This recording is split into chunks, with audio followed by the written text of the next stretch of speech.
Hi everyone.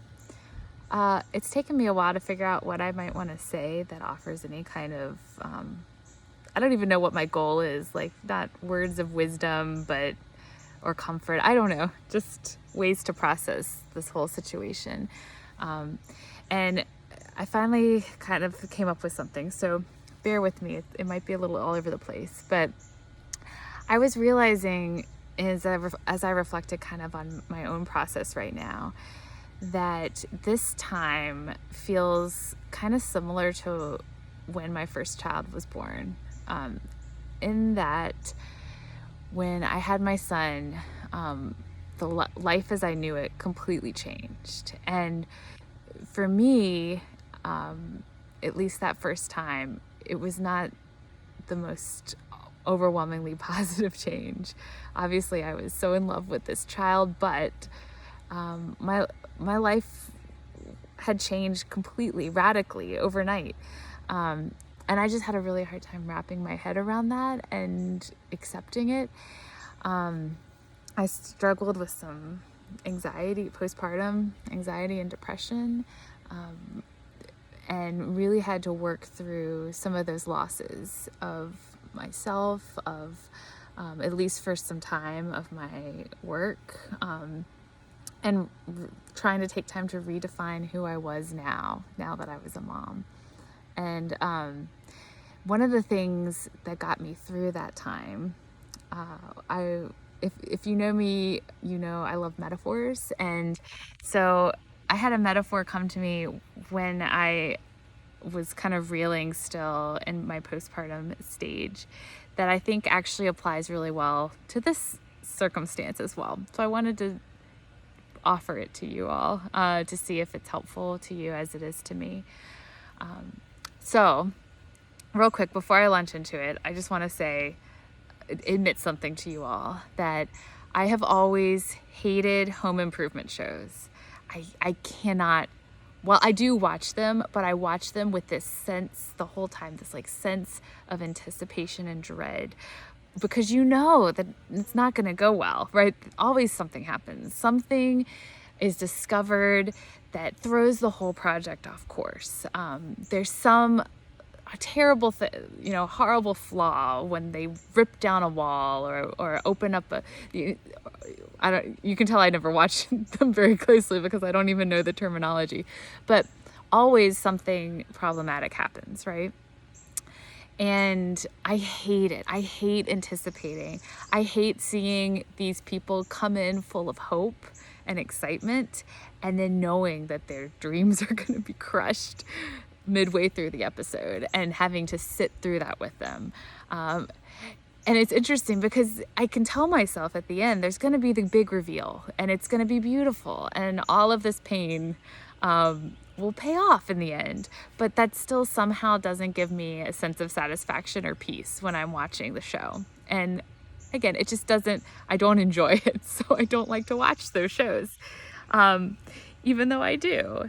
There's always just some disaster lurking. There's always mess and dust and disappointment and destruction. And you know that it's coming. And it's just something that I have a really hard time sitting with. I prefer to know what I'm getting. I'm a planner and I want to buy the house that has good bones, that's gonna hold up over time. And that's of course never what's chosen on those shows. And I feel like this is an extended metaphor, bear with me while I walk through it, of kind of how some of us, or all of us maybe, might be feeling right now. We have chosen this dream house for ourselves, the careers we're working towards, right? We have anticipated what it might look like. We've assumed it's move-in ready, right? And now we're kind of watching that dream home crumble around us. We had hoped that this would be an investment that would open these beautiful doors to a life of how we wanted it to be, right? And now we're kind of seeing that that's what we're getting right now is not what we bargained for. And I think that because of that, we're grieving that loss. We're grieving the costs of the renovation, if you will. With every new hole that's discovered in our lives as we knew it, we're struggling with that news. And I think that, again, that's similar to these home improvement shows, where every time they meet with the renovator, the designer, there's some new thing, new cost, new issue. They have to recalculate, they have to reinvest, they have to once again try to figure out what it is that they want to do, and once again come to terms with the fact that things are not how they wanted them to be. We are being told right now by the renovators, in the sense that also maybe the things that we've been building can never be fully rebuilt. I think I'm struggling with that a lot when all of the, we won't return to normal talk, or what is normal. And similar to these shows, we see the people receive this news and kind of reel for a minute and have to recalculate what is it that they want then. And I feel the same way in how we're being asked to respond, is not only process the loss, but then to try to get into a space of figuring out, well, where do we go from here, and what parts can be salvaged. So what will we do? All right, trying to pull out some hope and direction in this time. And so I thought that to extend the metaphor a bit more, we should look at what they do in these home improvement shows. So I developed a few steps of repair, home improvement style, for COVID-19. The first one, if we follow the progression of these shows, is we should allow ourselves the space to grieve. There's always that time in the show that is devoted to documenting the despair.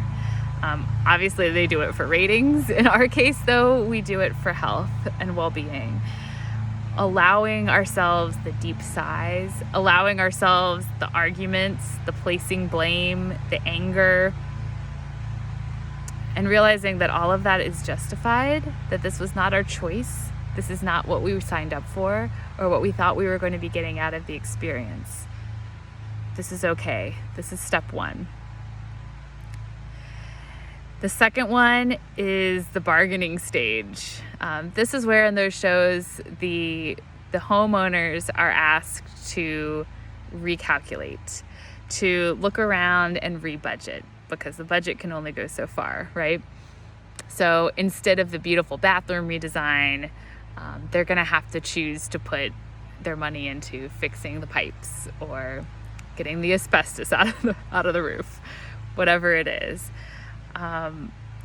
And part of that rebudgeting, I think, for us is being able to kind of sit and take stock of what are the things that we need and want the most right now.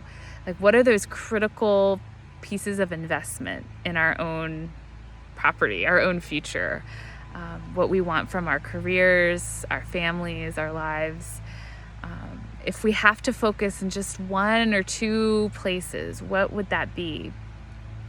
And then being able to put our efforts in that direction. The next step is checking the foundation. And I'm going to go out on a limb here and say that we all have a strong foundation of some kind. For you all in your training program, it is who you are as people that brought you to this field in the first place. And it is also the training that you've received. And I know that might be hard to trust, especially since we're entering into a reality where some of the training that we have, who knows how much of it will be perfectly applicable and valid in this new normal, this new world. But trusting the foundation that of passion that you have, as well as skill, the ability to connect, the ability to care, those critical core pieces are the things that will allow you to rebuild in some way, right?